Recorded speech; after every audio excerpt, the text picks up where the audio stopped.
Welcome to Kinky Knots Cafe Proactive is the Way, where we provide you tools and resources to enhance your mind, body, and spirit. Get ready, folks. Let us nurture you from the inside out.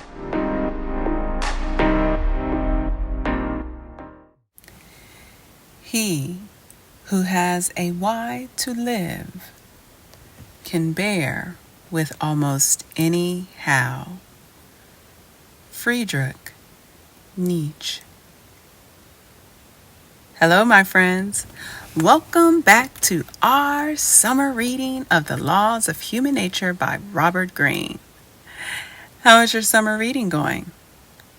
I hope that you are enjoying our featured book for the summer. I know that I am.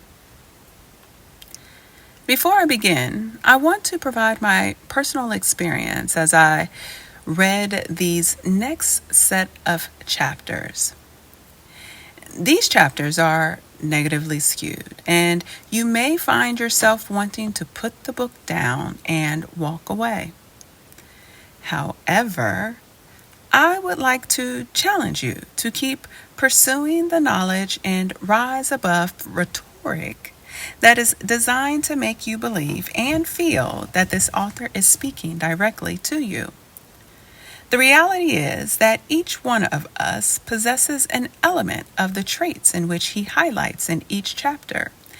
And we need to be cognizant of where we fall on that spectrum and possess a level of awareness that wherever we fall, there are strategies that exist which will help to guide us to develop an awareness of these traits, not only for ourselves but within others, maintain balance, and eliminate the ones that no longer serve us or others.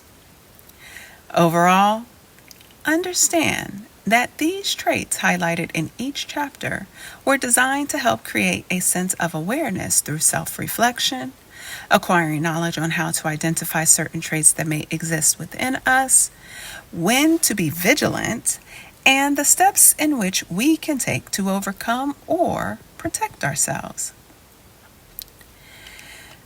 Let me share that I love how this author starts off each chapter with a story taken from history of a notable figure who would rise and oftentimes fall from grace. Each story hits home to help serve as the foundation and provides us a level of understanding to grasp the full concept of the particular law in which the author explores. In a way, helping to set the tone and rationalize his perspective. While the author is excellent at this approach, please be mindful that his use of stories and analysis is just one perspective, and that we can view these concepts and ideas from a different way if we choose a different story or have different life experiences. Everything is based on one's perspective. And as the Dalai Lama has shared, not everything we experience or sees is as it seems. All right, so let's dive in. In the next 5 chapters, 8 through 13, we explored sabotaging behaviors, understanding the duality of our human nature by venturing on the dark side, exploring our masculine and feminine traits and the benefits and drawbacks of each. We also explored our ego and the impact of our envious behavior or desire to exacerbate our grandiose behaviors. Then we wrapped up with a step-by-step guide on strategies to overcome aimlessness and truly develop a high sense of purpose. In Chapter 8, the law of self-sabotage. The author helps us to understand that our life experiences are what sets the tone for our perceptions of the world. He shares that we like to imagine that we have an objective knowledge of the world. We take it for granted that what we perceive on a daily basis is the reality which should be the same for everybody. But this is an illusion. No two people see or experience the world in the same way. What we perceive is our personal version of reality, one that is of our own creation. To realize this is a critical step in developing a sense of awareness of our nature. Each of us sees the world through a particular lens that colors and shapes our perceptions, in which we leverage to develop a belief system and justify our behavior. We will call this belief system and our responses based on that system our attitude. What we must understand about our attitude is not only how it colors our perceptions, but also how it actively determines what happens to us in life, our health, our relations with people, and our success. It can have a self-fulfilling dynamic. In order to get our arms around this, the author states that our task as a student of human nature is, first, we must become aware of our own beliefs and responses thereof, and how it slants our perceptions. Once we have a good feel for the makeup of our own system, its negative or positive bend, we have much greater power to alter it, to move it more in the positive direction. Second, we must not only be aware of the role of our attitude, but also believe in its supreme power to alter our circumstances.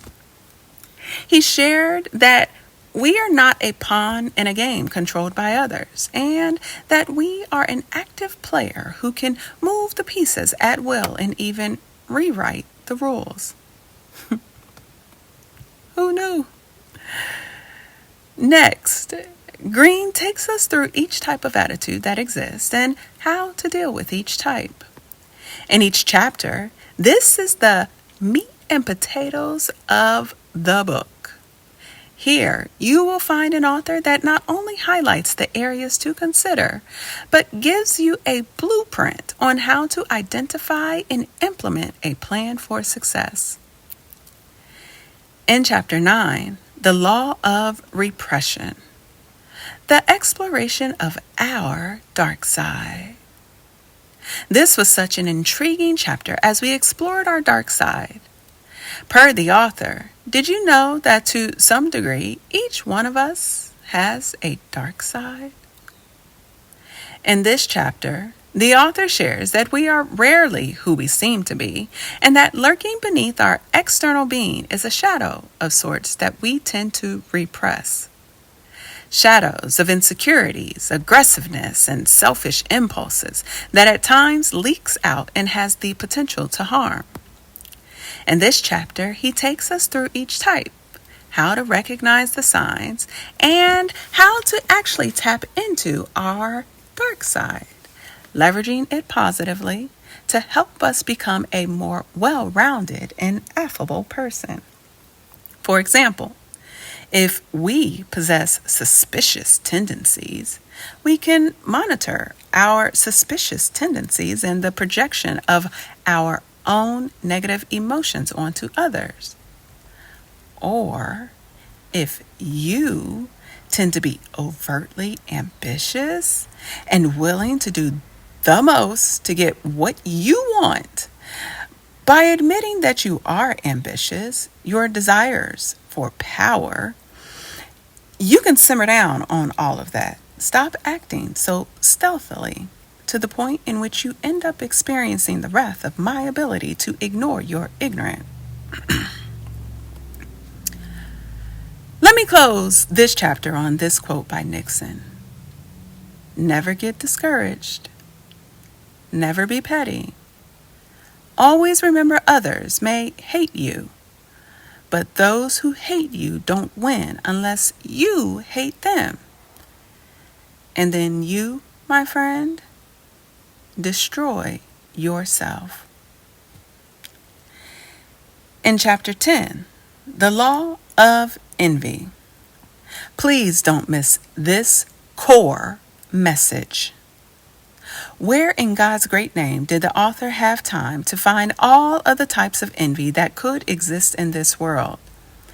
In this chapter, you will explore passive and active envy. The author shares that of all the human emotions, none is trickier or more elusive than envy. He states that it is very difficult to actually discern the envy that motivates people's actions or to even know that we have suffered an envy attack from another. This is what makes it so frustrating to deal with and so dangerous. Envy is a painful emotion, an admission of our own inferiority, something rather unbearable. It is not an emotion we want to sit with and brood over. We like to conceal it from ourselves and not be aware that it motivates our actions. With envy comes the secret desire to hurt, wound, or steal from the envied person, to right the unfairness that comes with his or her supposed superiority. But in order for enviers to feel entitled to take harmful action, enviers must create a narrative. Everything the other person does reveals some negative trait. They do not deserve their superior position. He shared that even more so in our world today, we have got to understand this type of behavior. Why? Because people are much more political and indirect, able to control any overt aggressive impulses and disguise what they are feeling. Instead of violence, enviers are likely to sabotage our work, ruin a relationship, sully our reputation, torment us with criticisms that are aimed at our most basic insecurities. This allows them to maintain their social position while causing harm, their targets not even expecting envy as the motivation. They can justify these actions to themselves as righting the perceived imbalance or unfairness.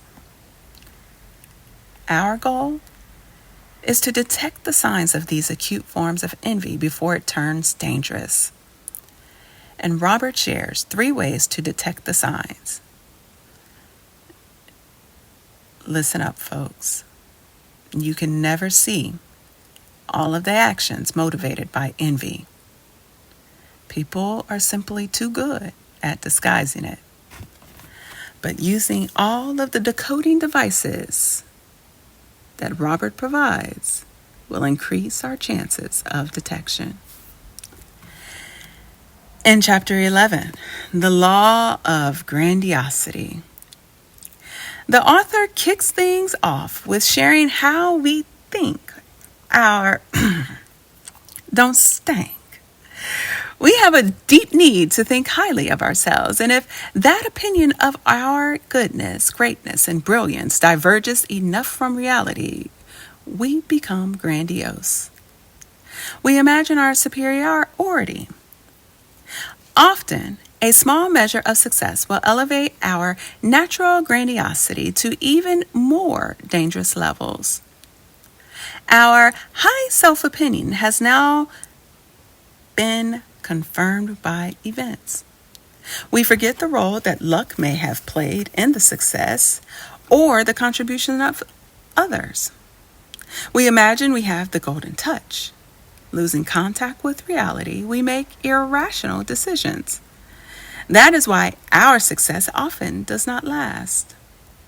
He advises that we should look for signs of elevated grandiosity in ourselves and in others, and counteract the pull of grandiosity by maintaining a realistic assessment of ourselves, our limits, and theirs. In Chapter 12, The Law of Gender Rigidity. This needs to be a class. He needs to go deeper on this one because I believe in our world we have lost the understanding that we are dual in nature. Of course, it's to be expected when we genderize. Yes, I made that word up. when we genderize everything. I really loved this chapter as it helped me to appreciate my masculine and feminine attributes without having to lose who I am. But he shares that far too often we need to present a consistent identity in society. And so we tend to repress our dual nature. And in doing so, we over-identify with the masculine or feminine role expected of us, or completely change our identities. And as a result, we pay a price for this. And really, folks, this is not even necessary. He shares how we lose valuable dimensions to our character. Our thinking and ways of acting become rigid. Our relationships with members of the opposite sex suffer as we project onto them our own fantasies and hostilities. Greene shares that we must become aware of these lost masculine or feminine traits and slowly reconnect to them, and as a result have the ability to unleash our creative powers in the process.